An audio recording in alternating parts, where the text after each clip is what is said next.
अस्सलाम वालेकुम दोस्तों, मेरा नाम है अली और मेरे हमेशा की तरह मौजूद है दाऊद और आप देख रहे हैं इस वक्त क्रिकेट लवर अली शो को। किसको देखना तो बनता है दोस्तों, आप लोग से बात करने जा रहे हैं, बात करेंगे आज आपको टॉप क्रिकेट न्यूज का सेगमेंट है, आप लोग से शेयर करेंगे। नंबर 1 पे आज आप लोग से बात करने जा रहे हैं जमान खान के हवाले से। उनको एक बड़ा कॉन्ट्रैक्ट मिल गया, वो कहां पर आपको नजर आएंगे वो आपको बताएंगे। बात करेंगे एशिया कप के हवाले से, किसका वेन्यू जो है वो क्या होगा एशिया कप का, वो आप लोग से शेयर करेंगे। बात करेंगे इसके बाद मिकी आर्थर सरफराज अहमद के हवाले से क्या कहते हैं वो भी आपको बताएंगे। और बात करेंगे जोफ्रा आर्चर को लेकर क्या खबरें चल रही हैं, जोफ्रा आर्चर इस वक्त कहां मौजूद है, फिर से जो है वो बहुत बड़ी खबरें हैं, बड़ी खबरें आ रही वो आप लोग से शेयर करेंगे। और बात करेंगे इसके बाद कि पीसीबी नाखुश है आईसीसी के रेवेन्यू मॉडल में, जिसमें जो है बीसीसीआई को सबसे ज्यादा शेयर मिल रहा है। तो पीसीबी ने कहा कि हम इस पर नजरसानी कर जो है इसके बाद इस पर साइन करेंगे। अभी हम इसके ऊपर साइन नहीं कर रहे हैं, ये क्या अपडेट है वो भी आप लोगों के साथ शेयर करेंगे। तो अगर आप हमारे चैनल पर नए और पहली बार आए हैं चैनल को आदमी सब्सक्राइब करें और साथ ही बेल आइकन बजाना। तो बात का आगाज करते हैं नंबर 1 खबर के साथ जो हमारे पास आ रही है। जमान खान जैसा कि आपको पता है कि इंतहाई सक्सेसफुल बॉलर जो है रहे हैं पाकिस्तान के पीएसएल में भी, फिर जब इंटरनेशनल के अंदर भी आए हैं तब भी उन्होंने अपने जलवे जो है वो लगातार इंटरनेशनल में भी दिखाए, चाहे वो अफगानिस्तान वाली सीरीज हो चाहे वो भी न्यूजीलैंड वाली सीरीज गुजरी हो। हर जगह पर ही जमान खान ने एक डेथ ओवर्स में अच्छी बॉल की है, जिसका उनको जो है फल भी मिला है। इस दफा दाऊद साहब आपको जमान खान दरवेश शायर की तरफ से खेलते हुए दिखेंगे। देखिए बड़ी अच्छी बात है और जमान खान इस टाइम T20 में उभरते हुए स्टार हैं, डेथ ओवर के शानदार बॉलर भी हैं। तो अब पाकिस्तान टीम के जो डायरेक्टर हैं, दरवेश शायर के कोच मिकी आर्थर, उन्होंने जमान खान को अपनी ही टीम में रख लिया है और T20 ब्लास्ट का जो सीजन है अब जमान खान दरवेश शायर की तरफ से खेलेंगे। बड़ी अच्छी बात है कि जमान खान उनकी टीम में खेलेंगे, क्योंकि ज़ाहिर है जब उनकी टीम में खेलेंगे तो अगर अच्छी परफॉर्मेंस दिखाएंगे तो चांस ज्यादा होते हैं आपके पाकिस्तान टीम में कम बैक करने के। तो अब दरवेश शायर की नुमाइंदगी करेंगे और हमने देखा कि जमान खान पाकिस्तान में जिस समय अच्छी बॉलिंग कर रहे थे, जब वहां भी जाएंगे इंग्लैंड में भी आई एम श्योर वो वहां पर भी अच्छी बॉलिंग करेंगे और वन ऑफ द बेस्ट इस टाइम आपको डेथ ओवर्स का बॉलर नजर आता है वो है जमान खान। बिल्कुल। इसके बाद जो हमारे पास अपडेट आ रही है जी, वो अपडेट आ रही है एशिया कप को लेकर। एशिया कप का जो वेन्यू है वो जो है आपको पता है कि काफी लोग हमसे पूछना चाह रहे थे कि जो न्यूट्रल वेन्यू होगा वो तो वो क्या होगा भाईजान, किधर जाकर जो है एशिया कप खेला जाएगा। दाऊद साहब जो ज्यादा चांसेस नजर आ रहे हैं वो नजर आ रहे हैं श्रीलंका में, 70% श्रीलंका के चांस नजर आ रहे हैं, 30% आप कह लेंगे दुबई के चांस को नजर आ रहे हैं। कोई कतर के हवाले से भी हल्की फुल्की बातचीत है, लेकिन मेन आप श्रीलंका ही कह सकते हैं। देखिए पीसीबी तो जानकर आप कह लें कि इंग्लैंड का भी नाम ले रहा है, वो कह रहा है जी हमारे पास राइट्स है लंदन खेल लो, क्योंकि वो कहते हैं जी इंग्लैंड पीसीबी ये कहता है कि जो होस्ट होता है उसका ये राइट होता है कि अगर उसको न्यूट्रल वेन्यू जो डिसाइड करेगा वो कहां हो। यानी कि पाकिस्तान के 4 मैचेस की हम बात नहीं कर रहे, न्यूट्रल वेन्यू तो होना ही होना है ना। हाइब्रिड मॉडल में भी पाकिस्तान को तो 4 मैच मिलेंगे। अब बाकी जो सेकंड राउंड खेला जाना है एशिया कप का, पाकिस्तान इंडिया के मैचेस और जो सुपर 4 होगा और फाइनल, ये कहां पे खेला जाएगा। तो इसके लिए जो शॉर्ट लिस्टेड 3 वेन्यूज हैं, एक तो पहला प्रपोजल जो वेन्यू था वो यूएई था, जिसपे पीसीबी चाहता था या चाहता है। दूसरा वेन्यू श्रीलंका है जो एशियन क्रिकेट काउंसिल के सारे मेंबर्स चाहते हैं और पीसीबी ने ये बात की थी कि हमें भी कोई इतना एतराज नहीं अगर श्रीलंका भी हो जाता है। मेन मसला हमारा पाकिस्तान क्या है कि पाकिस्तान में होना चाहिए। तो और आपको पता है इस पर अब अच्छी खबरें भी, कल का हमने वीडियो भी किया था शो, अगर आपने नहीं देखा तो आप दोबारा भी देख सकते हैं कि पाकिस्तान क्रिकेट बोर्ड को काफी हद तक ग्रीन सिग्नल मिल गए हैं। बांग्लादेश और श्रीलंका भी एग्रीड हो गए हैं, जयशाह ने 2 दिन में मीटिंग भी बुला लिया है और कहीं ना कहीं समहाउ उम्मीद यही है कि वो एक अप्रूवल हो जाएगा और बदले में डील होगी पीसीबी की और बीसीसीआई की।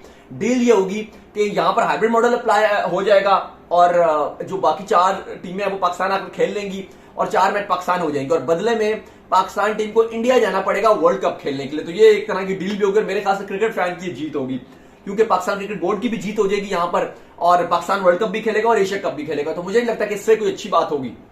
लेकिन अब सवाल यहां पर यह है कि न्यूट्रल वेन्यू क्या होगा, क्योंकि नजम सेठी भारतीय अखबारों को इंटरव्यूज देते रहे हैं, भारतीय यूट्यूब चैनल्स को देते रहे हैं, भारतीय स्पोर्ट्स चैनल्स को देते रहे हैं। वहां पर तो उन्होंने लंदन का भी नाम लिया है। उन्होंने कहा कि लॉर्ड्स में हम करवा सकते हैं, ओवल में करवा सकते हैं, इंग्लैंड में हम एशिया कप के कुछ मैचेस करवा सकते हैं। लेकिन फिर वही सवाल है कि वो लॉजिस्टिक मामला बहुत ज्यादा हो जाएंगे, ट्रैवलिंग कॉस्ट बहुत पड़ेगा। क्योंकि नजम सेठी इसलिए बात कर रहे हैं, वो कह रहे हैं कि क्योंकि पाकिस्तान होस्ट है, इंग्लैंड में अगर होता है, इंग्लैंड में अगर आपका एशिया कप होता है तो उनका मानना यह है कि ग्राउंड फुल मिलेंगे, पाकिस्तानी फैंस भी और इंडियन फैंस भी हो तो ग्राउंड वो फुल भर लेंगे। उनका मानना यह है नजम सेठी का कि यूएई में भी यही चीज होगी। लेकिन नजम सेठी जो बात कर रहे हैं वो कह रहे हैं कि अगर हम श्रीलंका में करवाते हैं पाकिस्तान और इंडिया का मैच, वो कहते हैं कि वो फिर खाली ऐसे ही होगा कि इंडियन पाकिस्तान को ट्रैवल करके जाना पड़ेगा, या खाली इंडिया पाकिस्तान में चलो लोग ट्रैवल कर जाएंगे मैच देखने के लिए, लेकिन लोकल्स नहीं होंगे उस तरीके से। अब श्रीलंकन को उतना इंटरेस्ट तो नहीं आएगा पाकिस्तान इंडिया का मैच देखने के लिए, चलो 10-20% श्रीलंका आ भी जाएंगे, लेकिन 80% तो आपको बाहर से ट्रैवल करना पड़ेगा। लेकिन दाऊद साहब, श्रीलंका में ना इतने इंडियंस हैं और ना ही इतने पाकिस्तानी दुबई हैं। के अंदर बस खेल खेल के रज गए। अब पाकिस्तान की बात करें और इंडिया की बात करें, नहीं, अगर मैं आप आपको मुझसे खाली इंडिया- point of view बता रहा हूं, आप नजम मुझे शेठी वो ठीक है, लेकिन अगर आप मुझसे यहाँ बैठकर बीसीसीआई की भी सोच पूछे और पीसीबी की भी पूछे तो दुबई कोई खेलना नहीं चाहता है। नहीं पीसीबी तो यही चाह रहा है, लेकिन वो तो नहीं चाहते, बीसीसीआई नहीं चाहते। और बीसीसीआई के भी इवन अंदर के हल्के जो तंग है दुबई। गर्मी इतनी है दुबई में, कहाँ खेलेंगे पीसीबी तो ये गर्मी का कह रहा कुछ नहीं होता, लेकिन अगर आप मुझसे भी पूछे ना अली, मैं भी ये चाह रहा हूँ कि गर्मी बहुत ज्यादा है यहाँ हाँ, पर, वो गर्मी ठीक बहुत है, यहाँ पर एसीसी ठीक है कि वर्ल्ड कप से ठीक पहले खुदा न खास्ता इस गर्मी में आपके तो ज्यादा पेसर है। T20 में लोग एक सेकंड कितने खिलाड़ी इंजर्ड हुए एशिया कप ये में? आपको ज्यादा हर्ट करेगा, इंडिया से ज्यादा मुझे लगता है पाकिस्तान को यूं ही हर्ट करेगा। ये जो नजम शेठी बात करते हैं ना कि आईपीएल भी हुआ था गर्मी में, ओ भाई वो T20 था। T20 खेला जाता है रात को, शाम को, मगरिब के बाद होता है 7 बजे T20 के टाइमिंग से, और अगर होता भी है तो 3 घंटे का मैच है, आप और मैं 4 तो ओवर मौजूद डालने थे। हैं। आप और मैं तो हाँ। मौजूद थे, फिर भी गर्मी की हीट देखी थी वहां पे क्या था। और वो 3 घंटे का मैच हालात क्या थे 3 वहां पे? घंटे का मैच था। ये 50 ओवर का मैच तो 7 साढ़े 7 घंटे में खत्म होगा, तो 7 घंटे में खेलना और देखना दोनों ही अजाब है। तो मैं इसमें हक में हूं कि आप श्रीलंका में करवा लो, ठीक है, एक उनका पॉइंट अपनी जगह है कि फिर नजम शेठी ने एक और पॉइंट रखा कि अगर गर्मी लग रही है ना आपको तो फिर लंदन ज्यादा अच्छा है, ये फिर इसमें भी खैर कोई बुराई नहीं है, लंदन चलेंगे। लंदन चले। लेकिन हकीकत यह है कि एसीसी फिर ये कहेगा कि यार अब फैसला यही करना है मीटिंग में। देखो एक फैसला तो यह है, नजम शेठी ये कह रहे हैं कि अगर श्रीलंका में आप कराओगे तो करा लो इंडिया वर्सेस पाकिस्तान, लेकिन एक नुकसान खाली यह है कि गेट मनी जो है वो उस तरह से पाकिस्तान के सारे मैचेस में नहीं पड़ेगा। अब पाकिस्तान बांग्लादेश खेल रहे होंगे, क्राउड नहीं आएगा, इंडिया बांग्लादेश खेल रहे होंगे, क्राउड नहीं आएगा। शायद इंडिया और पाकिस्तान के लिए इंडियन और पाकिस्तानी ट्रैवल भी कर जाए श्रीलंका के लिए, लेकिन इसके अलावा श्रीलंका में पाकिस्तान के मैच और इंडिया के मैचेस में क्राउड नहीं होगा। लेकिन वही बात है कि अगर ये इंग्लैंड में खेलते हैं या यूएई में खेलते हैं तो बाकी जो मैचेस होंगे पाकिस्तान और श्रीलंका के, पाकिस्तान के होंगे और इंडिया के बाकी मैचेस होंगे उनमें क्राउड होगा। हाँ, यहाँ पे उल्टा हो जाएगा कि श्रीलंका के जो मैचेस होंगे उनमें क्राउड हो जाएगा। तो अब ये फैसला करना है पीसीबी को, और बाकी जो मेंबर्स बैठेंगे वही डिसाइड करेंगे। लेकिन मेरे ख्याल से ज्यादा इंपॉर्टेंट यह है कि दुबई को नहीं कंसीडर करना चाहिए, क्योंकि वेदर वाकई बहुत गंदा है वहां का, और खुदा ने खासा 10, 12, 15 दिन पहले, क्योंकि आपका वर्ल्ड कप में देखो 25 सितंबर के बाद से ही आपके वर्ल्ड कप के वार्म अप मैचेस शुरू हो जाएंगे। 25 सितंबर की मैं बात कर रहा हूं, तो अगर आपका 18 तारीख को आपका एशिया कप खत्म होगा, ज़ाहिर है जो भी डेट्स आई हैं उसके मुताबिक तो 18 तारीख को आपका एशिया कप खत्म होगा, तो अगर खुदा ने खासा आपके फास्ट बॉलर है, नसीम शाह है, शाहीन शाह अफरीदी हैं, आपके रिजवान को हमने देखा है वो T20 में मुश्किलात के शिकार रहते हैं, अगर कोई बैठ गया, कोई गिर गया, फारिग हो गया प्लेयर, तो कम से कम 1-1, 2-2 महीने लग जाते हैं रिकवरी के लिए। तो आपका तो वर्ल्ड कप गया उस प्लेयर का। सही बात। तो बेहतर ही है कि श्रीलंका का मौसम बेहतर है, हल्की हवाएं शवाएं चलती रहती हैं, ठंडा अच्छा मौसम है वहां का, बेहतर मौसम है, मानसून भी कहीं कहीं चल रहा होगा इवन पाले के लिए, और वहां करवा रहे हैं ये कोलंबो में नहीं करवाएंगे क्योंकि वहां पे ज्यादा मानसून रहता है, लेकिन फिर भी मौसम बड़ा सुहाना रहता है वहां पे। तो वहां पे आपके प्लेयर्स एंजॉय भी करेंगे, एशिया कप भी हो जाएगा और फिर आप डायरेक्ट इंडिया चले जाओगे। तो मुझे लगता है कि एशिया कप यहां पर एसीसी की बात ठीक है कि दुबई से हटकर आपको अगर आप खेल लो श्रीलंका में तो कोई बुराई नहीं और अच्छा ही है।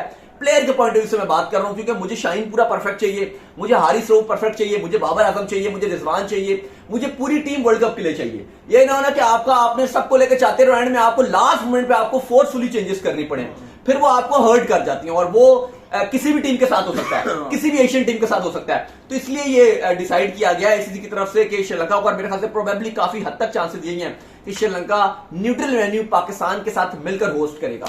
इसके बाद जो हमारे पास अपडेट आ रही है जी, वो अपडेट हमारे पास आ रही है सरफराज अहमद के हवाले से। तो मिकी ऑर्थर का ये मानना है कि जब वो डायरेक्टर ऑफ क्रिकेट बने पाकिस्तान की तरफ से, तो उनका जो है सरफराज अहमद से राब्ता हुआ है, क्योंकि उनके रिलेशनशिप जो है सरफराज अहमद के साथ पहले से बहुत अच्छे हैं, बहुत अच्छी बॉन्डिंग जो है उनके दरमियान रही है। जब सरफराज अहमद ने as a captain champion trophy भी जीती थी, तो जो आपके कोच थे वो मिकी ऑर्थर थे। जब पाकिस्तान नंबर 1 भी बना था तब भी आपके जो कोच थे वो मिकी ऑर्थर थे। तो मिकी ऑर्थर ने बड़ा टाइम पाकिस्तान टीम के साथ गुजारा है, तो उन्होंने कहा मैंने राब्ता किया सरफराज अहमद। देखिए हमने भी ये खबर दी थी, अगर आपको याद हो तो हमने भी खबर दी थी कि सरफराज की मिकी के साथ राब्ता हुआ है, और जाहिर है सरफराज पॉसिबल हो सकता है कि पाकिस्तान के जो बैकअप विकेट कीपर है, अगर रिजवान को कुछ भी होता है खुदा न खास्ता, यार बड़ा वर्ल्ड कप है, अगर कोई भी हादसा या इंजरी किसी के साथ भी हो सकती है, अगर खुदा न खास्ता अनफिट होते हैं तो जो रिप्लेसमेंट होंगे, जो सेकंड आपका विकेट कीपर होगा वो सरफराज होगा।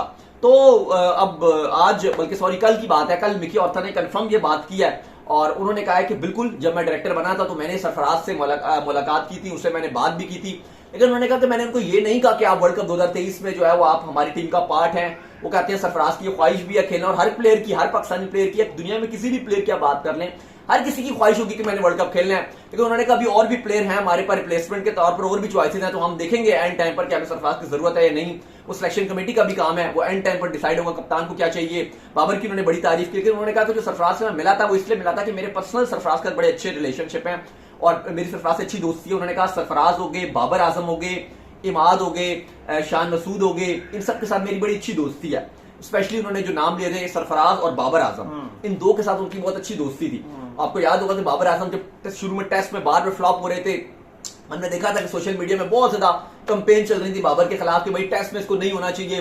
पहले 15-16 टेस्ट में बाबर से रन ही नहीं हो रहे थे, लेकिन वो एक मिकी ऑर्थर ही थे जिन्होंने कहा था नहीं, ये टेस्ट में वो प्रोडक्ट है जो जॉय रूट है, विराट कोहली है, स्टीवन स्मिथ है, केन विलियमसन है। उन्होंने उस टाइम से मिकी कह रहे थे, हाँ, बल्कि सब कहते थे भाई ठीक है, इसको बाबर को टेस्ट को छोड़कर ओडी और T20 पे फोकस करना चाहिए, ड्रॉप करना चाहिए। उन्होंने कहा जब तक ये रन नहीं बनाएगा, जब तक ये रन नहीं बनाएगा मैं इसको बाहर नहीं करूंगा, ये 1000 में फेल हो जाए मैं इसे खिलाऊंगा। मुझे आज भी वो बात याद है उस टाइम।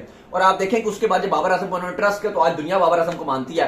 तो कहीं ना कहीं, और उस टाइम देखो, अगर मैं आज बात करूं ना कि बाबर को मैं नहीं खिलाऊंगा या नहीं खिलाऊंगा, मैं इररेलेवेंट हूं, क्योंकि मैं कोच नहीं हूं, मैं सिलेक्शन कमेटी का चेयरमैन नहीं हूं। लेकिन अगर या कोई भी एक आध फैन बोल दे बाबर का या कोई भी बोलते, वो इररेलेवेंट है। लेकिन अगर मिकी ये बात बोलते हैं, वो रेलिवेंट थे, वो कोच थे, उनके हाथ में एक उनका मिनट का इशारा तो कहते नहीं खिलाऊंगा, बस ना खेलते बाबर, खत्म, दी एंड थे। लेकिन उस टाइम उस बंदे ने कहा कि मैं बाबर को खिलाऊंगा, कोई कुछ भी कहे, मैं बाबर को खिलाऊंगा। और वहां पे सरफराज कप्तान थे, सरफराज ने भी उनकी बातों का बिल्कुल ठीक आप कह रहे हैं, बाबर एक शानदार खिलाड़ी बनेगा आगे जाके, हम इसको मौका देंगे, इसने अपने ओडी और T20 में रन बनाए हैं, ये टेस्ट में भी करेगा। तो खैर उन्होंने कहा कि सरफराज से मेरी जो बातचीत हुई थी वो ऐसे ही कोई वर्ल्ड कप के हवाले से नहीं हुई थी, बल्कि वैसे ही उनके साथ बातचीत हुई थी और मैंने उनके साथ मुलाकात की थी। तो खैर, लेकिन हमें भी पता है, आपको भी पता है कि अगर पाकिस्तान आगे वर्ल्ड कप में जाता है इंशाल्लाह, तो आपके सरफराज सेकंड विकेट कीपर होंगे। बिल्कुल। इसके बाद जो हमारे पास अपडेट आ रही है जी, वो आ रही है जोफ्रा के हवाले से। तो जोफ्रा जो है एक बार फिर से जो इंग्लैंड का अगला सीजन आ रहा है उससे जो है वो आउट हो गए हैं। इससे पहले भी जोफ्रा आर्चर जो बड़े लंबे अरसे तक जो है वो आउट रहे। आईपीएल में आकर जो है उन्होंने एंट्री जरूर मारी, लेकिन जिस तरह की उनकी कंडीशन है वो दोबारा से आउट हो गए। और दाऊद साहब, मुझे तो शेब अख्तर के वो अल्फाज नहीं भूलते, क्योंकि एज अ बॉलर ही उन्होंने बोले थे कि जोफ्रा का जो एक्शन है ये बहुत लंबी इंजरी का शिकार हो जाएगा। जोफ्रा का देखिए, अब मुझे बताइए, वही जोफ्रा है, ये वही जोफ्रा है जिसकी खबरें चल रही थी कि इसने 150 करोड़ ले लिया मुंबई इंडियंस से, और ये इंग्लैंड को खैर बात कह रहा है। तो भाई इंग्लैंड ने उसको खैर बात कह दी कि भाई तू बैठ।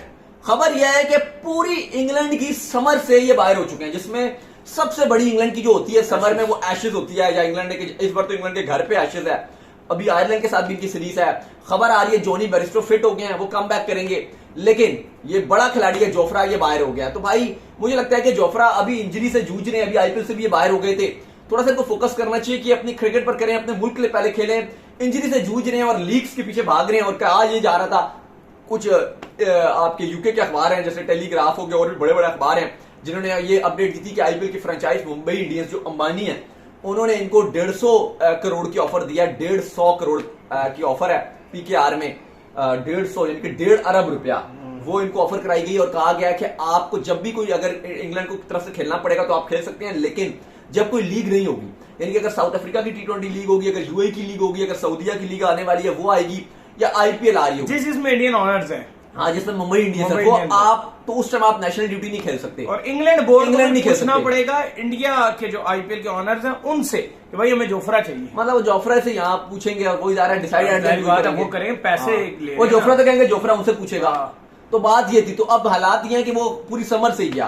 तो थोड़ा सा मुझे चाहिए कि मैं चाह रहा हूं कि जोफ्रा को चाहिए कि अपने मुल्क के लिए कुछ करें, अभी नेशनल ड्यूटी करें यार। पहले ही वेस्ट इंडीज से अंडर 19 खेलकर आए थे, इनको इंग्लैंड में इतना इज्जत मिली है। इंग्लैंड के मोस्ट जो हाईएस्ट पेड प्लेयर्स हैं, जो जिसमें स्टोक्स हैं, बटलर हैं, जोफ्रा का नाम आ रहा है, जो तीनों जॉय रूट हैं, तीनों फॉर्मेट्स खेल रहे हैं। चले जॉय रूट अभी T20 में नहीं है, लेकिन फिर भी ये जो 3-4 player top high paid salaries ले रहे हैं उनमें इनका नाम है। तो मुझे लगता है कि जोफ्रा को थोड़ा सा अपने मुल्क के लिए पहले सोचना चाहिए, फिर बाद में उस तरफ जाएं। इसके बाद जो अपडेट आ रही है वो ये आ रही है कि पीसीबी जो है वो अनहैप्पी है आईसीसी के जो रेवेन्यू मॉडल है उससे। आपको पता है कि हमने आपको बताया था, जिसमें पीसीबी ने बताया था कि 40% से भी ज्यादा शेयर जो है वो बीसीसीआई की तरफ जा रहा है, और पाकिस्तान क्रिकेट बोर्ड और बाकी दीगर बोर्ड को जो है बड़ा नॉर्मल सा शेयर मिल रहा है। तो इसके ऊपर 5-6% तो कुछ भी नहीं बनता, लेकिन वैसे अगर $1 मिलियन बनेंगे तो फिर तो बड़ा कुछ बन भी जाएगा। खैर, लेकिन पीसीबी ने ये कहा है, नजम सिटी साहब ने ये कहा है कि भाई अब हम इसको जो है वो रीड करेंगे प्रॉपर तौर पर, फिर इसके ऊपर जो है साइन होंगे। अभी उसके ऊपर साइन नहीं करेंगे, मे भी इतराजात भी उठा सकते हैं। 7 अरब मिलेंगे पाकिस्तान को, अभी भी ये 5% है, ये 7 अरब, लेकिन ये 700 करोड़। उनको फिर आप 8 से मल्टीप्लाई कर दें, 7, 14, 21, 28, 35, 42, तकरीबन उनके आप कह लें कि 45 करोड़, 45 से 50 करोड़ उनका, तकरीबन 45-50 करोड़ अरब, सॉरी अरब बिलियन, सॉरी 45 बिलियन तकरीबन उनको मिलेंगे।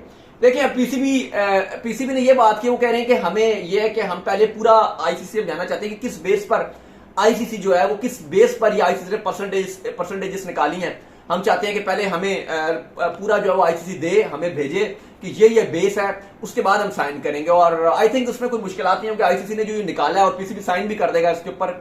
जो पीसीबी कह रहा है तो आईसीसी इनको डिटेल भी दे देगा पीसीबी को। एक्चुअली डिटेल ये है कि जो बीसीसीआई ये है वो 80% रेवेन्यू जनरेट कर रहा है। जितना आईसीसी के पास जो टोटल अमाउंट आईसीसी के पास आई है, जिसमें से 45 अरब या 50 अरब बीसीसीआई को दिया है, 6-7 अरब पाकिस्तान को दिया है, 8-9 अरब जो है आपके इंग्लैंड को दिया है, इतना ही ऑस्ट्रेलिया को दिया है, फिर 4 अरब जो है साउथ अफ्रीका को दिया है। सब जो इतना पैसा बांटा है, इसका जो 80% जनरेट किया गया वो इंडिया ने किया और बाकी 20% सब ने मिलकर किया है। और उन 20% में भी जो 15% है वो आपके Pakistan cricket board, England cricket board और ऑस्ट्रेलिया ने किया। यानी कि आप कह लो कि 95% जो जनरेट किया गया, जिसमें से 80% या 75% आप चलो ले लो वो बीसीसीआई ने करके दिया है। इसके अलावा बाकी जो आपका तकरीबन ऑलमोस्ट 20% है वो आपका इंग्लैंड, पाकिस्तान और ऑस्ट्रेलिया ने। और बाकी जो 4-5% बनता है, यानी कि 95-96 से आगे जो टोटल 4% बनता है वो मिल मिला के साउथ अफ्रीका ने, न्यूजीलैंड ने, आपके जिम्बाब्वे, आयरलैंड, बांग्लादेश, जितने मिला के बोर्ड्स हैं, इन्होंने टोटल 5% जो है वो टोटल रेवेन्यू जनरेट किया। तो फिर उस लिहाज से आईसीसी ने ये रखा है कि बाकी को तो फायदा ही है। अगर वो टोटल 5 से 6% सारे जनरेट कर रहे हैं और उसके बावजूद वो इतना पैसा लेके जा रहे हैं तो उनको फायदा ही है।